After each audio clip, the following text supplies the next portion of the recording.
Mark, tell us about your business and how it makes money. The one we're going to talk about is my advertising agency, which is called Jekyll Hyde Labs. We're a company that helps consumer packaged goods brands, challenger brands, get into brick and mortar retail, get on television, and to grow their brands into $100 million companies. So we're in the business of making other people fortunes, to put it plain. So consumer packaged goods, these are products like, I'm guessing people use them daily, right? Like toothpaste, protein bars. Things you buy at Costco, things you buy at Walmart or Amazon or Walgreens or CVS. So it can be food, drink, over-the-counter drugs. It could be a sporting good. It could be a golf item. Stuff that comes in a package that you buy and take home. Right. So these are products that, I'm guessing you're not creating these, right? You're essentially like an agency. Is that correct? We're the real version of Shark Tank, if that makes any sense for you. And I actually shot the pilot of Shark Tank. I actually created Shark Tank originally, yes. Oh, wow. So we're the original Shark Tank. And a lot of the brands you see on Shark Tank are clients at Jekyll Hyde. I'm trying to understand this. So are people coming to you? So let's say someone creates a brand new protein bar. They come to Mark, and then Mark helps them. Right, go ahead. This is why I'm laughing. I just finished up a call with a company with a new protein bar. That is literally the call that I just said I have to leave because I've got a podcast. Well, protein bars are in vogue, right? Everyone loves them. Yes, and it's a very crowded category, and there's lots of competition. So what we were doing with this particular company is we were helping them find a track, to find a road in the protein bar business that they can own. What's the thing that you can be unique at? What's the voice? What's the message that you and you alone can own? Because if you can find that place where only you exist, now you don't really have competition. So USP, right? Unique selling point. How will a protein bar find their USP? Well, in some cases, the founders can do it. In this case, we're helping them do it for them. So we happen to be kind of unique as an agency because we're a very science-based agency. My son is a doctor of functional medicine. I'm a doctor of neuroscience. So we have the ability to look at products and look at their makeup and look at their ingredients and decide, okay, what claims can these people make? What channels can they make? What things could this product possibly do that even the founder doesn't know? Because we always have to convince people, we have to get our clients to understand people don't buy products. I don't buy a protein bar. I don't buy an energy drink. I buy the outcome. I'm buying what it does for me. So the focus should never be on you or your product. The focus needs to be on what the consumer is going to get out of it. A great example of this is a dear friend of mine, is a gentleman by the name of Joe Polish, and a lot of your viewers might know Joe. He's pretty well known. Joe has a book out which is called What's in It for Them. And that's exactly what this is about. What's in it for them, not what's in it for you. Can we look at a specific example? Like for a protein bar, what could be a potential specific unique selling point? Well, for this particular client, we actually went back to them. We looked at the protein bar, we looked at their ingredients, and we came back to them and said, you know what? Let's brand this bar. Let's formulate this bar and let's brand this bar. And let's make this bar specifically for people using GLP-1s. So what happens when someone comes to you with a product, say another protein bar, where you look at it, you look at the ingredients, you look at the founder story, and you're like, yeah, I don't see a unique angle. So how do you solve that problem? Abi, that's a great question. So I have a new book that's coming out next week. It's called 27 Unbreakable Rules: How to Build a $100 million plus consumer packaged goods business. There are 27 rules, and at the end of each rule, there are questions. The first 5 questions, and I guarantee people, if you follow all 27 rules, you will have an incredibly successful consumer brand. But the first few questions in the book ask the question that you're just asking. To be a major consumer product, you have to have a product, one, that solves humans' problems. 2, you've got to have a problem that has a product that has mass appeal. There has to be enough people who identify that problem and want to solve it. So if somebody brings a product to me, and one of the third rules is you have to have a unique delivery. You have to have some kind of IP or something unique that makes your product different. So if someone comes to me and I see 10 new products a week, if somebody comes to me and says, I have this new product, and I say, well, tell me about it. Well, it's a protein bar. It's got 16 grams of protein, 10 grams of sugar, and 18 grams of carbohydrate. So I'm going to say, okay, so that's just like 50 other protein bars. Tell me why it's unique. Yeah, it's not really unique, but we have a cool name. Okay, is your name famous? Is it named the Kardashian bar? So what? Well, no, we don't. We're not famous yet. So why does anyone want to buy you? And what it really amounts to is we have certain people that are in business because they're in business because I want to make money. Well, I want to make money is a really good reason to be in business, but you better have a bigger reason for being in business. And that is why is the real reason you're in business? What is it you're really trying to solve? Are you trying to make people healthier? Are you trying to help people grow muscle? Are you determined that you're going to be the cleanest bar? Are you determined that you're going to be the allergy-free protein bar? What is it you're setting out to do? Because just because you made a Me Too product and you want to make money doesn't mean you're going to have a successful product. And to be honest with you, Abi, in that case, we tell the company we can't help them. There's nothing here we can do. Now, if they want to work with us and try to reformulate and come up with a new business model, we can help them do that. But if you come to us and you just have a Me Too product, we're going to pass on you. So I understand, Mark. So that was very well explained. So essentially, if a product does not have like a unique angle or a famous founder or something that's actually helping people, then you're like, well, it's unlikely to take off, and then why waste time and money on it, right? So that's the whole gist of it, right? Yeah, and let me give you a bigger purpose behind us. So I said every company has to have a reason to exist. We're an advertising agency. Advertising is literally the biggest educational system in the world, bigger than schools, bigger than colleges. Advertising professionals are the biggest educational program in America. There is ways of doing advertising and marketing ethically, and there are ways of doing it unethically. We're very focused on ethics.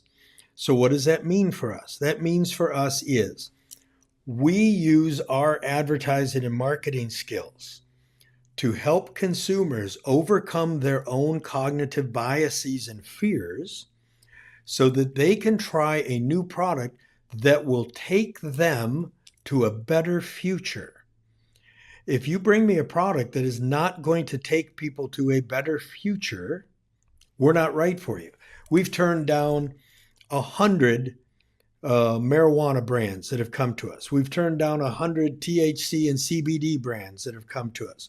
We've turned down protein bars and energy drinks that are filled with junk because we don't believe that is taking that consumer to a better future. So for us, we're here to use our skills as an educational program to help consumers have a better future. Yeah, that makes sense. You mentioned you are getting like 10 new products, like people are coming to you, like 10 new products you're looking at and analyzing. How, like, is most of your customer acquisition inbound? Yes. 100% is inbound. 100%. So how did you make that happen? Because that's pretty cool. We're pretty unique, and we probably see more new clients per week than any ad agency in America. So how does that happen? It happens because I speak at events. I write books on the subject. I'm a subject expert for a lot of groups. My network of people that I know is very expansive. And a lot of other experts in our business send people to us. So as an example, Shark Tank. Shark Tank sends people to us. Dr. Benjamin Hardy. Ben Hardy is a 7-time New York Times best-selling author. Ben has a new book out called The Science of Scaling. First chapter in the book is about me and what we do and how we are the exponential engine for growing CPG companies. Dan Sullivan, the highest rated business consultant in America, his new book coming out in May has an entire chapter about me. So people come to us because, and Abi, here's the key. The key is simply this. I had a young man come up to me yesterday, and I drive. So as an example, I have a lot of cars. And one of the cars I drive is a new McLaren. So it gets a lot of attention. And young guys sometimes walk up to me very frequently. Sir, can I ask you a question? Sure. What would you like to know? What do you do and how do you afford driving a car like that? I get that question all the time. How did you pay for that? And my answer is always this. It doesn't matter what I do. It just matters what you do. But here's my answer for you. My answer is be the absolute best in class at what you do. Because people will always pay a premium to get the best. If you are on trial for murder you didn't commit, you're going to hire the best criminal defense lawyer you can possibly afford. You're not going to hire some family practitioner. If you need brain surgery, you don't want a general surgeon. You want the best brain surgeon you can possibly get. People will always pay to get the absolute master in a category. So I always tell people, be the best in class at what you do. Right. No, and that's who we are. Yeah, that's very good advice. If someone is new, right? They are trying to replicate your success. Clearly, they cannot expect 100% inbound leads from day one. It's pretty right? unusual. Very, very unlikely. So, what advice do you have for like a younger you just starting out? How do they build this machine that you have created where you don't do any outbound marketing? Because it's very impressive. Like, I'll tell you a little bit about my business. We buy and sell vacant land all over the US. Our referral rate is like just 15%, which means we have to go out and acquire a brand new customer every single time, or like pretty much every single time. And it's very expensive. So I'm envious that you have 100% inbound, I have zero traffic. acquisition costs. Yeah, it's kind of funny. I have zero acquisition costs in an industry that is totally focused on acquisition cost. Exactly. So I talk about this in my book as well, right? So there are two main ways to make money in business, right? One is to acquire new customers, spend more money on marketing, spend more money on advertising. And the second way is to make your existing customers more valuable. Because when you make them more valuable, you increase their LTV, lifetime value, and then you start getting referrals, right? Let's do both.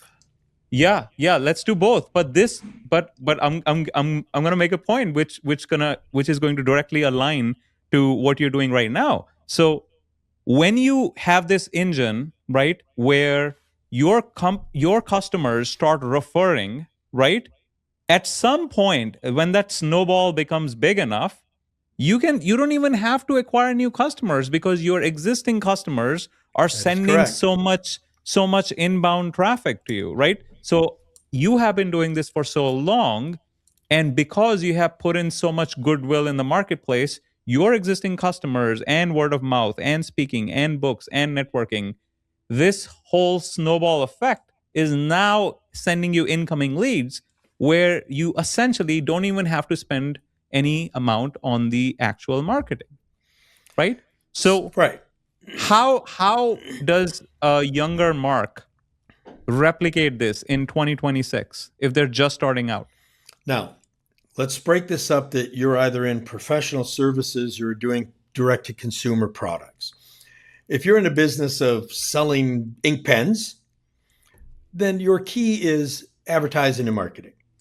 But if you're in the professional services business, like flipping property, like being an ad agency or being a CPA or a consultant or an attorney or whatever the case is, in that case, there's a couple of key things. One is your network is your net worth.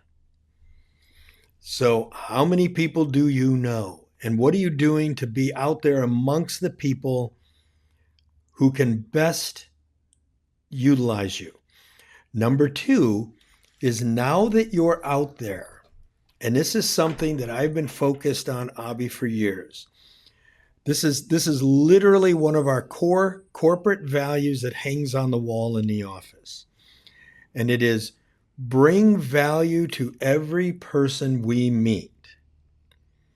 So when I meet someone, my mind never diverts to, can I get them as a client? What can they do for me? How much value are they? My mind goes to, who is this person? How can I get to know what they're doing? How can I learn about them? Now, how can I add value to them? So I am always focused on how can I serve you? How can I bring you value? What do you need, Abi? What do I have in my universe that you need that I could do? I'm going to give you an example. I spend every day, I'm in at least 1 to 2 meetings a day, which is just introducing someone to someone else in my network. Because you and I met and you said, man, if I could just get to meet Joe Polish, I've wanted to meet Joe Polish for years and I know he does XYZ. Great, Abi, let me set up a meeting and I'm going to set you up a chance to meet Joe Polish. Or you tell me, I've been trying to get in Walmart for years and I can't get a hold of anybody at Walmart that'll return my call. You know what, Abi? Let me help you with that. And here's the reason. People always take my call because people always know I'm not asking for something. They always know that I'm there to bring value to them, or I'm there to bring value to someone else and I need their help to bring value to someone else. I'm not asking you to do anything for me. I'm not asking you to send me money. I never ask someone to do business with my firm, ever. People that I know on a personal level, I will never say, can you move your business over to me? They must come to me and ask. And they do. Because people know when somebody is genuine and when they genuinely want to care. If you want people to care about what you're doing, show people you care about them. Yeah. So get out there and meet as many people as you can and add value. Speak at events, even if it's a small podcast, even if it is, speaking at the Kiwanis Club in your local city. And you don't get up there. If you ever attend any speech that I've done or any program, I will never get up on a program and say, let me tell you about Jekyll Hyde Labs, and we're the #1 agency for CPG products and boom, boom, boom. No, nothing. I get up there and I talk about a topic, and the topic is about how can this audience get something from what I'm doing?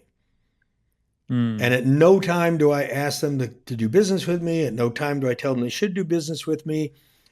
If they want to reach out to me because they think I'm smart or they think I add value, great, they'll call me. If I didn't add value to them and they didn't think I was smart, well, then that's my fault. And they shouldn't call me because I didn't earn the right for them to call me. Yeah. Mark, this makes perfect sense. But when you first started, I'm guessing you had to spend money on marketing. Is that correct? So Absolutely. Tell me about that. So I want to understand at what point in your journey the switch went from spending, say, 90% on marketing, 10% inbound to 10% marketing and 90% inbound. When did that happen?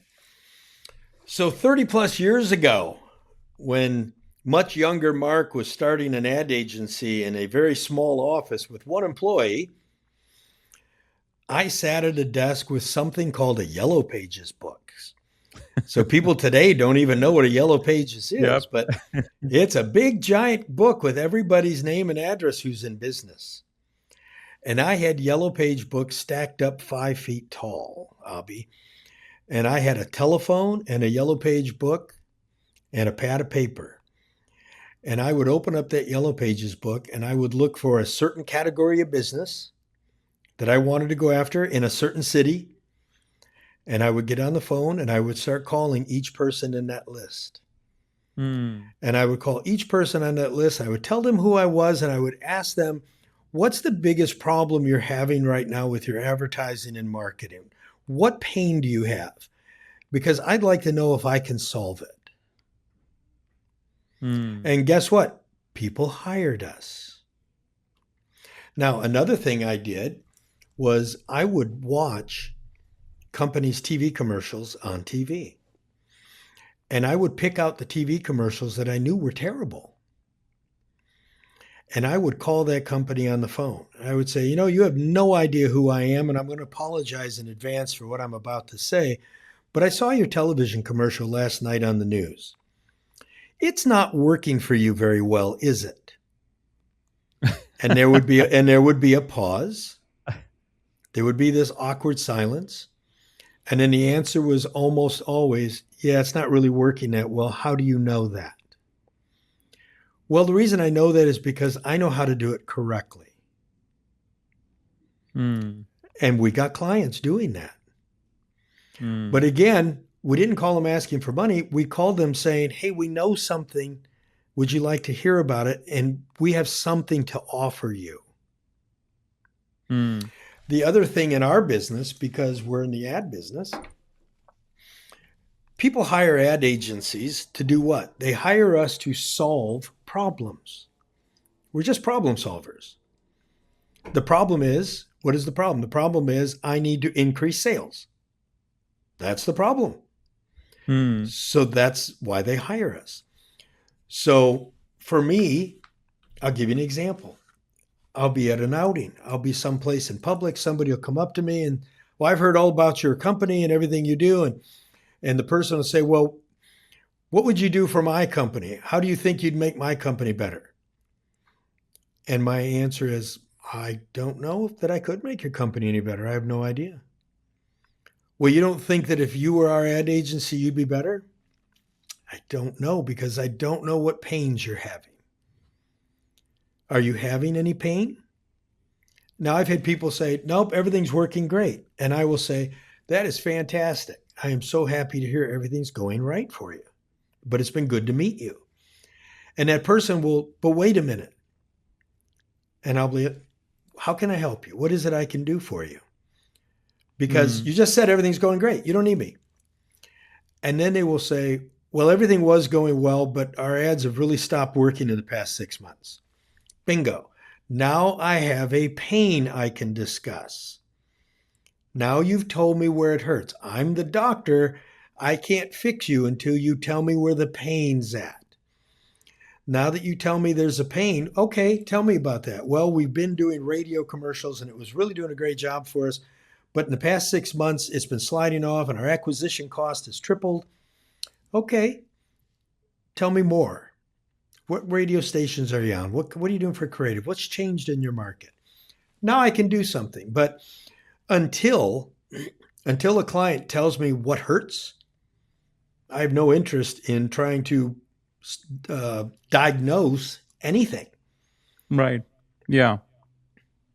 Makes sense. Mark, I understand now the philosophy. You're always providing value first, solving problems before offering anything, which makes perfect sense. I want to understand the customer journey, right? So as an ad agency, someone comes to you, right? They have a brand new product and you're going to work with them, look at their product, look at their unique selling point and how you can angle that in the advertising and market world and see if it can be successful. How is your company making money? I'm guessing it's like a percentage of sales, or is it like they have to pay something upfront? I just want to understand the mechanics of Sure. how Jekyll and Hyde makes money. So clients come through 3 different doors, we refer to it at our agency. They're not really three different doors, but we call it three different doors. We have the neonatal center, so we'll call that the birthing center. We have the emergency room, and we have the wellness clinic. So the birthing center is the client who comes through the door with, we're a brand new company, we've just invented a new item. Okay. The emergency room is, we're already in business, but our business is in trouble. We're losing our shelves at Walmart. Our sales are declining. We need help. We need somebody to save us. Our third door is what we'll call the wellness clinic. We're doing fine. The company is stable. We're making money, but we want to get bigger and healthier. Okay, so those are the three ways that people come through the door. Now, how do we make money? Our way of making money is really simple. Most of what we do, we give away, as crazy as that sounds. So all this advice, all these introductions, all of these contacts to people, we don't charge our clients anything for that. That is us being good people, adding value to everyone we meet. And when I say add value to everyone we meet, I even insist that we make sure that our vendors would tell you that's the best company we work with. These people treat us better. These people pay us faster. Everyone, whether it's a vendor, whether it's a client, whether it's the janitor, if it's the cleaning staff, if I see you disrespecting the cleaning staff in the office, you're going to have a problem. Because if I go to lunch with you and you start talking down to the waitress because she's just a waitress, you don't belong on my team. Simple as that. Because the way people treat those that they see beneath them is who that person is. That's who you really are. Yeah. So how do we make money? We make things. So we build websites, we create ads, we make television commercials, we do all those things. And we write estimates and people pay us to create those things. The second way we make money is we have a media department. So the media department is simply this. Someone needs to buy the ads to put on TV or put in radio or put in a magazine or put on Facebook. We do all that media placement and all that media analysis, and we get a commission back on all that media, just like a travel agent gets a commission when they sell an airline ticket. When you go to a travel agent and book a cruise, the travel agent doesn't increase the price of the ticket by 15%. The cruise gives the travel agency a commission back. Well, that's how ad agencies get their money on media. So this will sound very strange to you. We're probably the only ad agency in America, or at least the only big ad agency in America, that we do not charge our clients monthly retainers. Nearly every ad agency in America charges a monthly retainer. We do not. And here's the reason. And by the way, we're more profitable than the companies with the retainers, even though they have the retainers. Here's why. One, Abi, if I'm your ad agency and our retainer is $15,000 a month, at the end of every month, when you sign that check for $15,000, when that check's in front of you and you pick your pen up, you're going to say, what did they do for $15,000 this month? Did I really get $15,000 worth of advice this month? Right? Yeah. I don't want you to have that thought. I don't want you to think, geez, I'd love to call Mark and talk to him about this new business problem I have, but he's going to bill me $700 an hour, and I don't want to pay $700 an hour to have a conversation. I want you to say, I'm going to get on Mark's schedule and talk to him about this product because he's going to talk to me and help me, and he's not going to bill me anything. Okay? So that's the mentality I want you to have as a client. Now, If I'm good at what I do, if I have confidence in myself and my team, and we know we're great at what we do, and we make money putting your ads in the media, and this month you made a ton of money because of what I did for you this month, are you going to spend another ton of money next month? Mm. Yes. In fact, what are you going to do next month? You'll probably try to spend more money Yeah. because, geez, we did $1 million in sales off of what Jekyll and Hyde did this month. I wonder if we could do 1,000,000 too. Yeah. And next month, I wonder if we could do 1,000,004. Right. So the so these are commissions, right? That Correct. the All say commissions. so say you're posting an ad in a magazine, and the magazine will charge, say, $20,000. $10,000. Right. So Whatever. you get like a kickback, like Correct. $1,000 or whatever. So Yep. that way you don't have to charge the client at all, right? That's what I'm hearing. Clients never writing a check to me. Oh wow, that's genius. The client only writes a check to me if they want, like, produce a new TV commercial. Hmm. But the client doesn't have a problem with that because they see an entire shot list with all the prices broke down. This is how much your talent is. This is how much the camera crew is. This is how much the lighting crew is. So they're looking at all the line items. And at the end of the event, I have a brand new, super looking, high produced TV commercial. I have something in my hand for that check I wrote. Hmm. I'm not upset writing that check. Now I Right. put that TV commercial on the air and business goes up. Guess what? I'm not upset writing a check to Fox News. So when the client's paying, they're not paying me.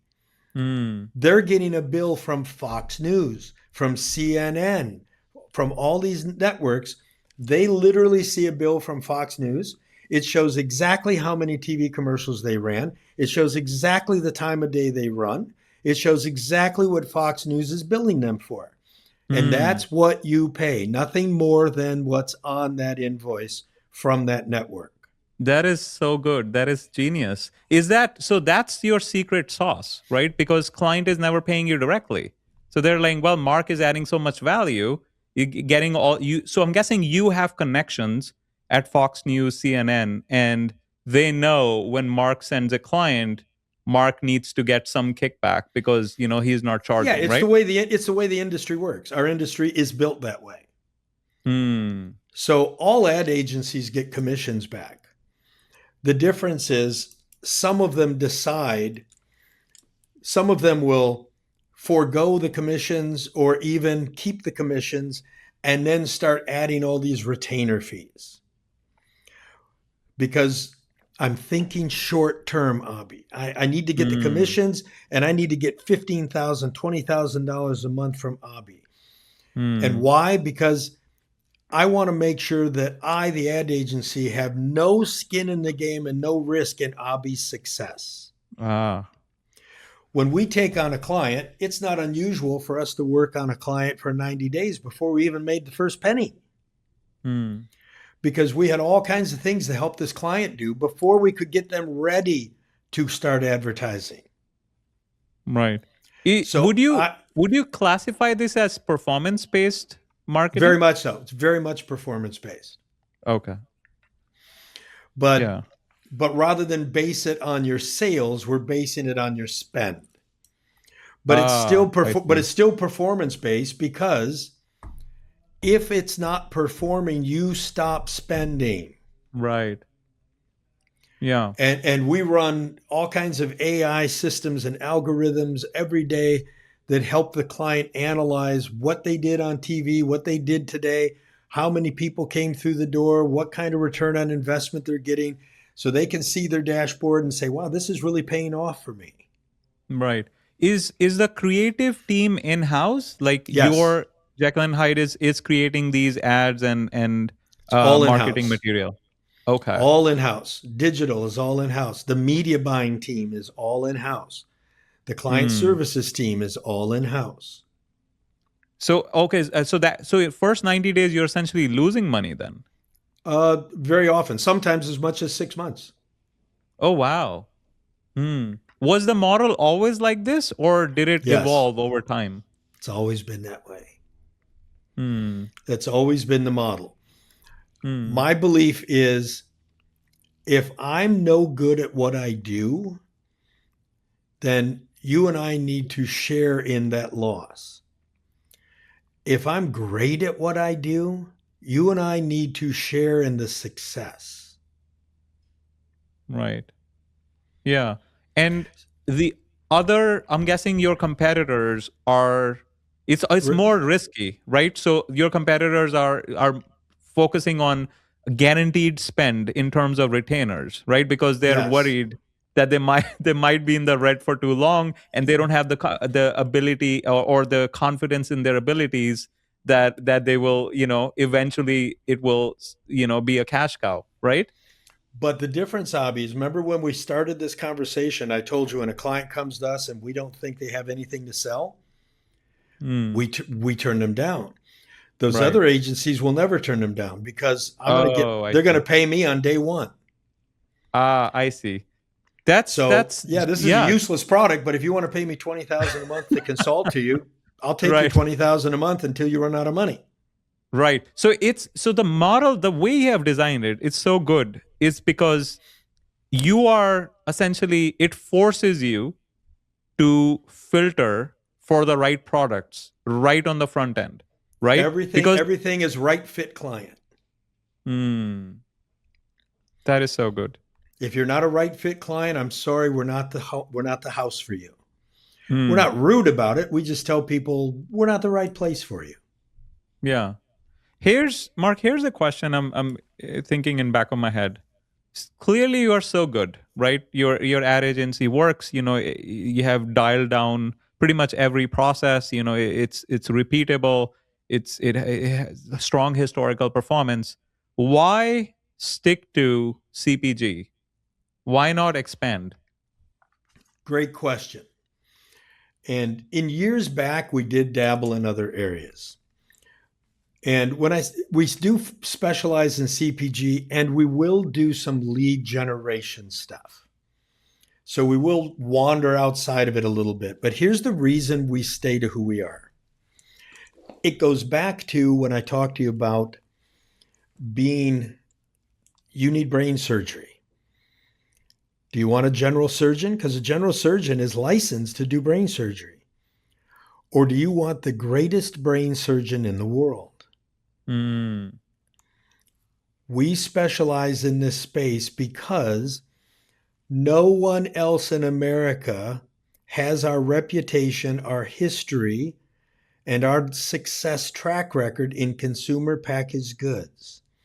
So when you're trying to bring that new product to market or you're trying to save that brand that's in trouble, you don't want an agency that says, well, we were doing car dealerships yesterday, but yeah, we can do an energy drink. Let's figure this out. You want to go to somebody that says energy drinks? Yeah, no problem. I know exactly how to do that. mm, You want somebody who doesn't have a learning curve. You want somebody who can teach you the learning curve.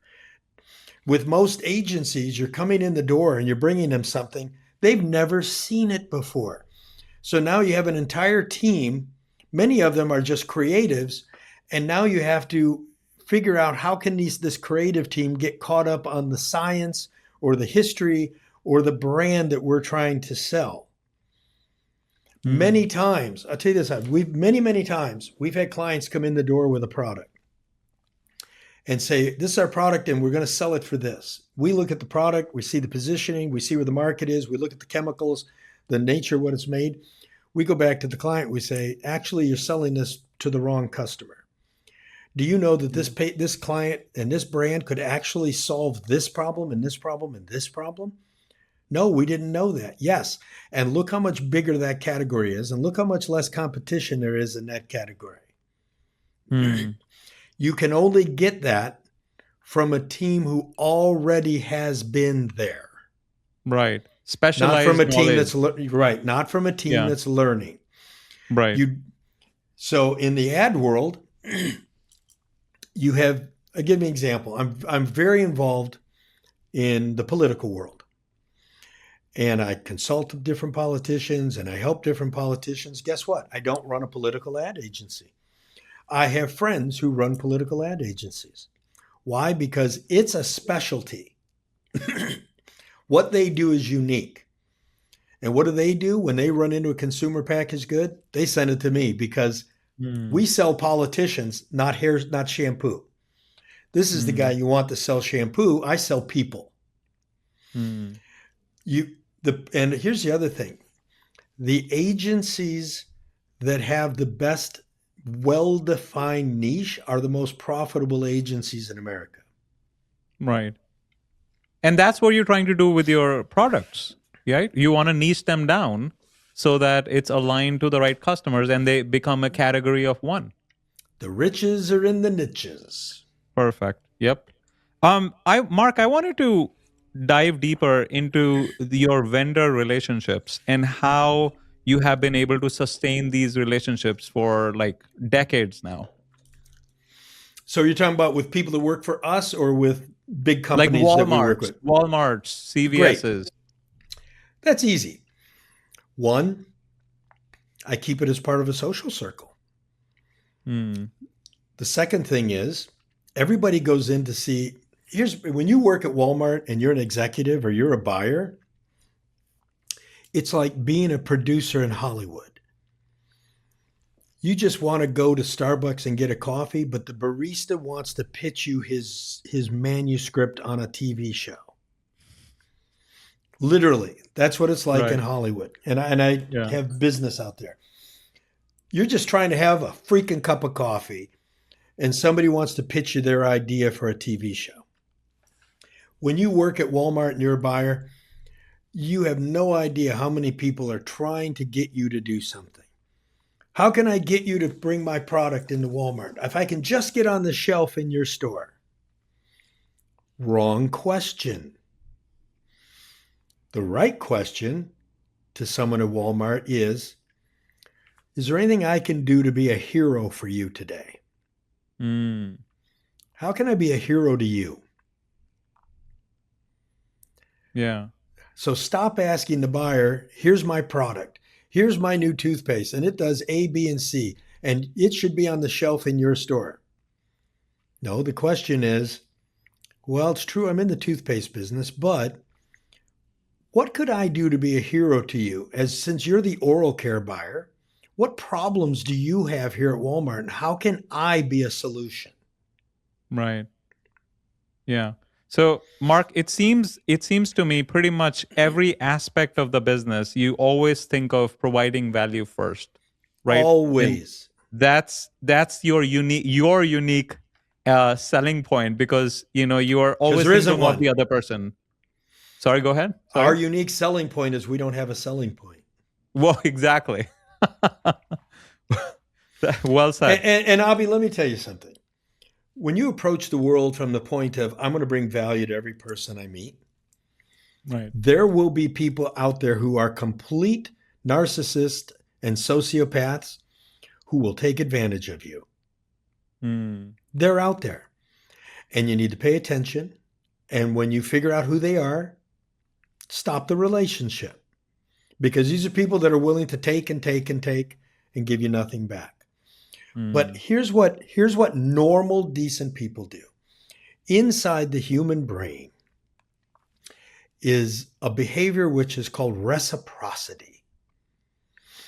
And reciprocity is a very well-established human behavior. And I'll give you an example. Years ago, when airports were more open, didn't have all the security, you'd go to the airport and there would be these guys dressed up in orange, bed sheets, and they were called Harry Kirshners. Yeah. And the Harry Kirshners would run up to you in the bus stop or the hotel or whatever it was you were. I'd like you to have this flower. And they would push this flower into your hand. Now, you didn't want a flower. You had nothing. There was no place you could put a flower. And you had no interest in Harry Kirshner. But what did you do? You reached in your pocket and you took out a couple of dollars or a $5 bill and you gave it to the Harry Kirshner guy. Why? Because The flower represented something of value. He gave you something of value. And because you're not a sociopath, your Right. brain says, he gave me something of value. I need to do something of value back. So you're in a hurry to get on an airplane. There's nothing else you're going to do. Here's a $5 bill.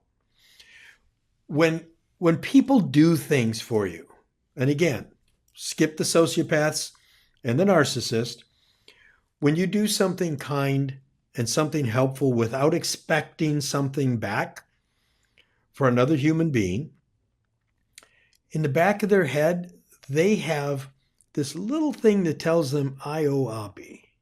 Mm.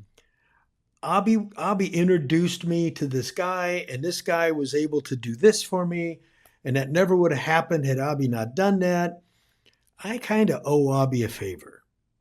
Now, you didn't call and ask him for a favor, but let me tell you how that works. I get calls all the time from people who said, you helped me do something 7 years ago when I met you at an event, and you gave me the best advice, or you introduced me to this person, and I'm now in a position where I can be the guy to hire an ad agency, and I would like your firm. Mm. Or you did something for me really kind in the past, and my brother-in-law is starting a new company, and I told him he needs to talk to you. Mm. Because aren't you like that? When somebody does a kindness for you, don't you want to do something back? Yeah, of course. Now, it may not be today, right? It might be 2 years from now. It might be 5 years from now. Right. And here's the other thing. It's a pay it forward model. So, Abi, I do you a favor. I introduce you to somebody you want to do, or I solve a problem for you in a conversation. 2 years from now, you get an email from me. Hey, Abi, it's Mark. Hope things are going well in your life. Haven't talked to you in a while. I'd love to catch up. Abi, I have this friend of mine who is a great guy who is really looking for someone that can help him in a real estate transaction, not asking Mm. anything for me, right? Mm. Would you mind if I set up a 30-minute Zoom call with you and him to see if you could give him some good advice? Mm. What are you going to tell me? Yeah, of course. Yeah. You're going to make it. You're going to give me that 30 minutes, aren't you? Yeah, of course. And what did I do? I didn't ask you for anything. Right. I'm asking you for someone else. Yeah. Now, guess what? Let's look at the someone else. Let's say the someone else is a client. Okay? And this Mm. person's a new client. All of a sudden, what does this person realize? Geez, Mark Young can call anybody and get a meeting. I don't ever want to not have him on my team Right. because he can pick up the phone and call Abi. He can pick up the phone and call Joe Polish. He can pick up the phone and call Dan Sullivan. I always want to have access to him because people really like him. So there must be a really good reason why Right. everybody gives him time. Yeah. Yeah, I mean, I love it. The value first approach. I talk about this in my book as well. I call it building goodwill in the marketplace, but the concept is exactly the same. Um, Mark, I wanted to transition to the constraints portion of the section. But before we do that, I just wanted to quickly just get an idea so viewers have an idea how how big the company is, how many customers it has. So before we get into that, do you have a 5-year goal, like a revenue target for Jekyll and Hyde right now? Well, Abi, I'm going to give you an answer that you didn't accept or didn't not accept but didn't count on. Okay. So we started off with a goal of growing 10 times in 10 years, Hmm. starting last year. Okay. Okay. And that's a pretty common goal that you hear a lot of people say, right? Yeah. Then a close and dear friend of mine, Dr. Benjamin Hardy, and Dr. Ben Hardy has 7 best-selling books. Yeah. I'm aware. Yeah. And Ben has a new book out called The Science of Scaling. Hmm. And Ben sent me the draft copy of the book and asked me to proof it and read it and give him feedback on it, which I did. And consequently, I ended up being the first chapter in the book. Never asked him to do that. Ben's book is built on the premise that what if you took your 10-year goal and reduced your goal to 36 months? So here's the question Ben asked. If your goal is to grow your company 10x in the next 10 years, what needs to change tomorrow? And most people will say, I don't think I need to change anything tomorrow. Everything's on track. Now Ben says, now what if your goal was, we're going to 10x our company next 36 months? What needs to change tomorrow? And all of a sudden the person goes, oh crap. If I had to do that in 36 months, I've got 3 employees that I need to replace. I've got a couple of relationships that are dragging down my program. I need to come up with a better way of bringing in new clients. All of a sudden, your brain kicks into like that mode you're in the week before vacation. How that week before vacation, you get 3 times more work done that week at the office before you normally do. Why? Because there is no tomorrow. Right. When all of a sudden, what Ben is able to demonstrate is time can be used as a tool, not a problem. Reducing time is a tool. And the reason it's a tool is simply this.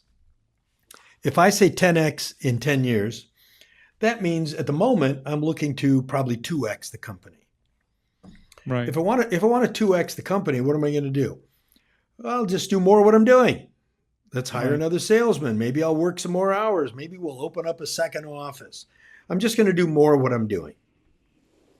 And there's a number of ways to do it. Let's get another employee. Let's get an office. I'll work more hours. Let's add another service. I have all these options available to me to double sales.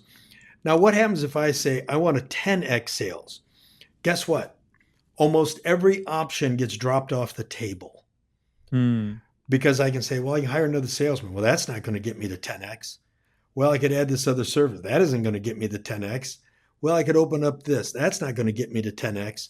And what you find, Abi, is when you focus on 10x growth in this short time frame, all the noise of things you can do gets filtered out of your vision, and you end up laser focused on one idea, because chances are there's only one way you're going to 10x that company in 36 months.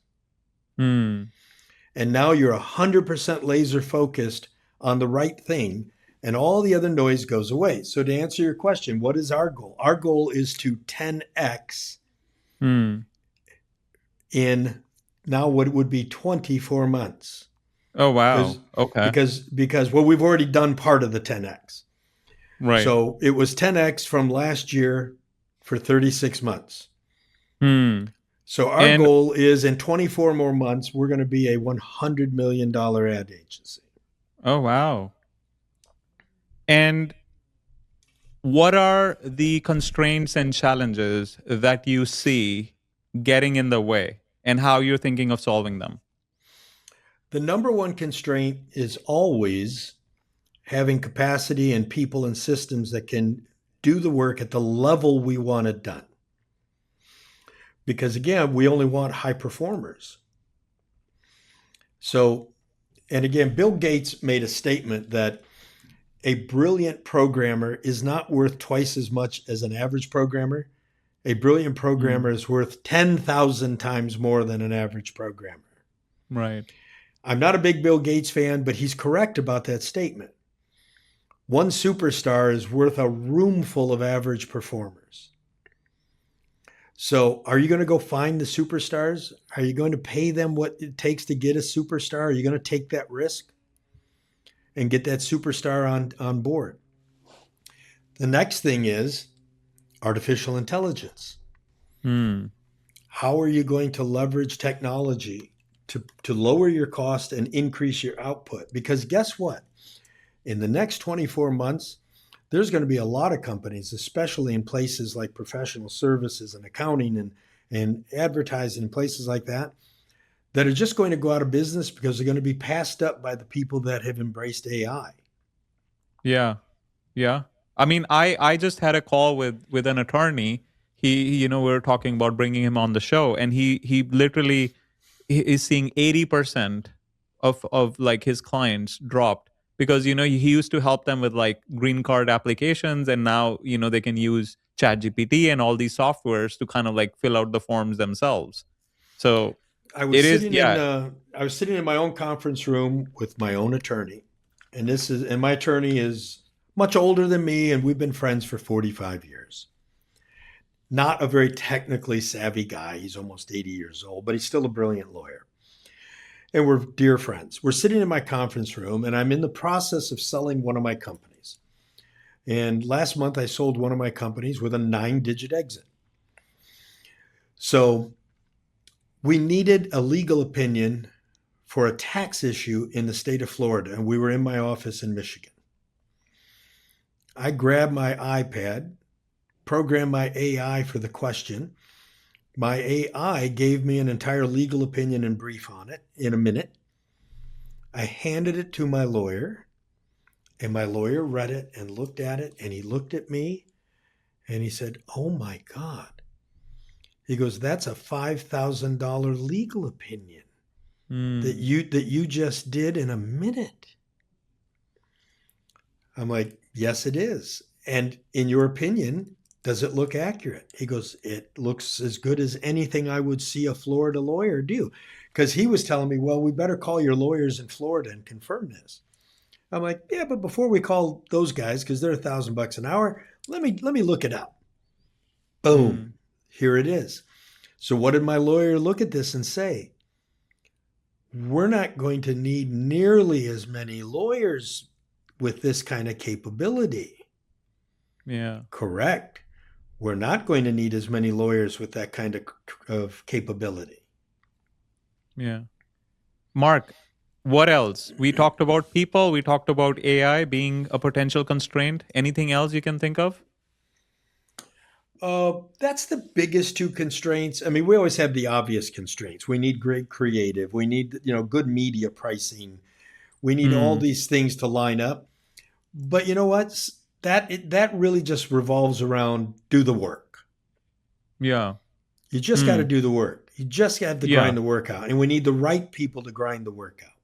Yeah. So Mark, here's what I'm thinking in my head as a potential way maybe a strategy you can incorporate, or tell me your thoughts trying to 10x in 2 years. So right now most of your customers are coming through referral traffic. Have you thought about doing paid ads or more organic, like some kind of an educational YouTube channel or something where you can attract more customers in addition to the referral traffic that's coming in? I have YouTube videos that have hundreds of thousands of views, and other people's YouTube channels I've been on that have had hundreds of thousands of views. We own a podcast called CPG Insiders, and it's a podcast just about consumer packaged goods. We're the number 2 podcast in the world for consumer packaged goods. And it's got a huge audience of people in our industry who listen for months, Abi, and then one day they call. And I get on a Zoom call, and here's what happens. I am so excited to get to meet you because I've been listening to you for months, and this is like getting to meet a celebrity because I've heard your voice every week for the past 6 months. But guess what? I don't need to sell them anything because they have 6 months of listening to my advice and wisdom. They're already hot. They already, same with the book. If somebody goes and gets my book, The 27 Unbreakable Rules, how to make $100 million company. If you read the book and you believe the book, who do you want to have help you get there? Probably the guy who wrote the book. Right. That would be your number one choice, wouldn't it? Yeah. So what I'm put hearing, content into the world. Put as much content into the world as you can. Tell people all the secrets. Don't worry that They won't need me if I tell them how I do it. No, just tell them how you do it. Right. So give away the secret, sell the Yep, implementation. correct. Hmm. Because just because I tell you exactly how to do a brain surgery doesn't mean you can do one. Right. You can try. Absolutely. I have a dear friend So, of mine who is an interventionary cardiologist. hmm. And it's funny because he always refers to himself as a plumber for humans. And he'll send me pictures and he'll send me, ultrasounds of a patient, and I did this and I did that. And I know everything about how to put a stent in somebody's heart from him showing me. I would not recommend I go into the OR and put a stent in someone's heart, but I know how. Right. Mark, so how are you thinking of solving these constraints? We talk about finding superstars. How are you thinking? How are you going to find these superstars? You talked about AI. How are you thinking of leveraging AI, what's upcoming, and helping you get to 10x? Well, currently we're building an AI agent for every team member in the company. So every person in the company has their own CloudBot AI agent as their own personal assistant. And we're working with every one of the team members so that they can maximize the use out of that agent, because people have to look at AI not as a tool. Google is a tool. Microsoft Word is a tool. A CloudBot agent is a collaborator. It's not a tool. It's a fellow employee. So Mm, how do I get each person in the company to personally be invested in their own CloudBot, in their own AI agent, and depending on what job they do, maybe that person has 5 AI agents. So the key here isn't just finding the right people. The key is finding the right people who know how to operate groups of AI agents mm, to leverage themselves up. right. And is it you're thinking in mostly in terms of in like the creative side of things? Like say you're producing an ad. Right now it takes say 30 days and you use AI to shorten that time frame to maybe a week. AI helps us up front with the research. AI can help us in creative. Sometimes we're using AI to create video instead of actually shooting video with cameras. Hmm. AI helps us in making decisions on where the right media is for you. AI helps us decide what price should we pay for that media. AI helps us decide how effective was that media yesterday for you. Hmm. But what about using, as an example, you have an AI attendant on all your Zoom meetings that's culminating and delivering the notes from the meeting. Why? Because now instead of me finishing a meeting and having to go to my staff and say, I need you to take care of this, and I need you to take care of this, and I need you to do this, my personal assistant, which is a human, gets all the AI notes from my meeting and just sends the notes to everybody on the team for what the follow Hmm. up is. So there's so many ways to leverage this. Right. So Mark, you're thinking in terms of making your operations and media buying and pretty much all the execution, the stuff you're executing on the back end faster.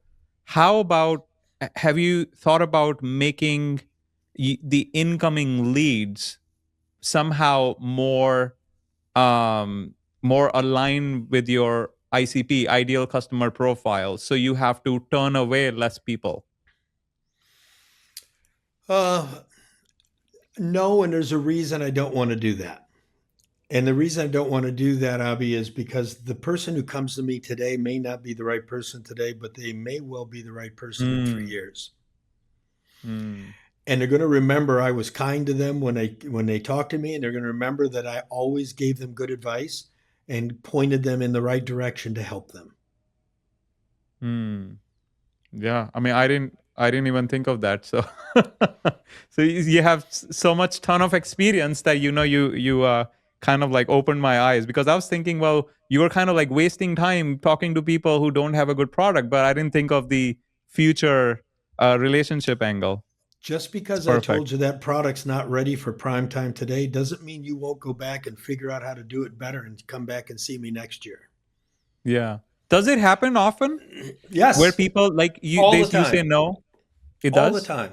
All the time, buddy. It happens all the time.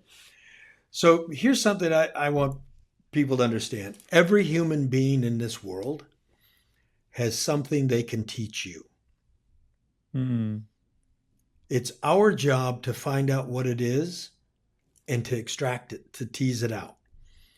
So, as an example, I just thinking about this. My wife and I had a relatively long conversation with a homeless guy in Nashville recently. Hmm. And why did I do that? Because I'm not homeless.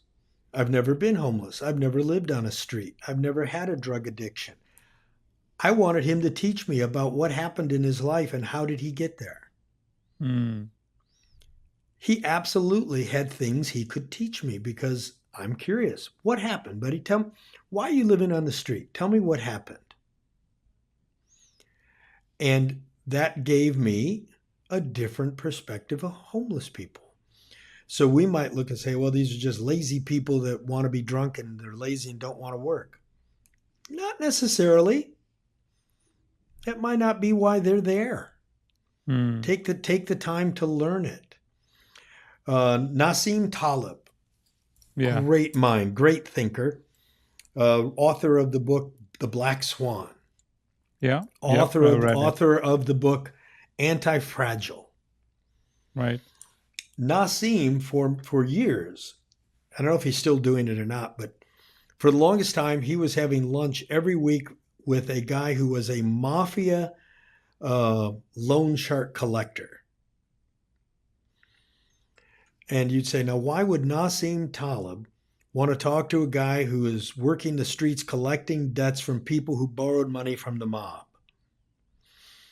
The reason is because Nassim realizes this is a world that I will never be a part of.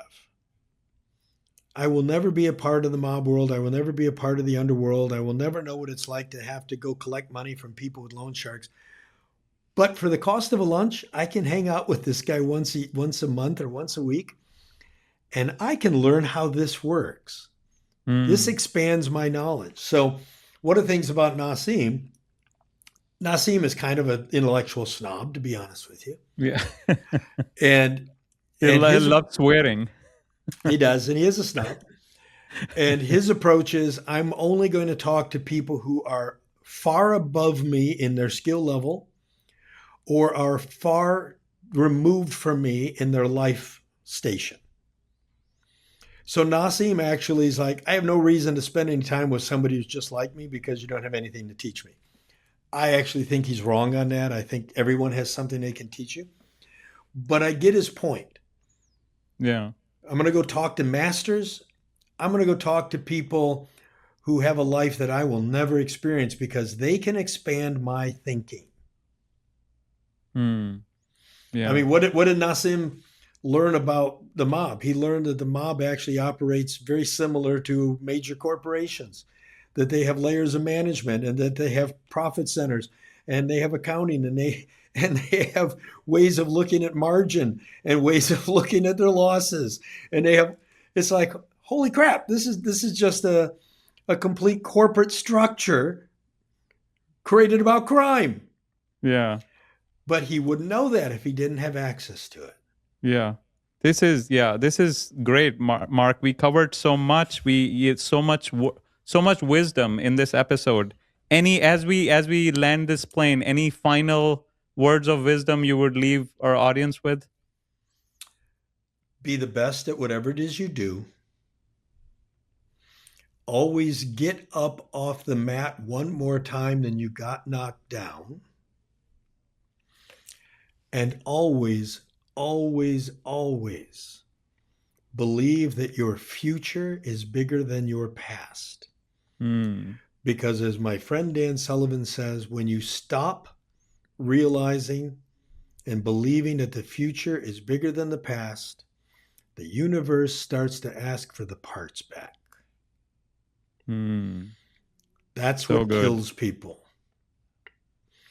I believe, even though I'm at the age I'm at, and I've been at this for so long, and I've accomplished a lot of things, and I don't need any more money, and I have, and I had a 9-digit exit and all this stuff.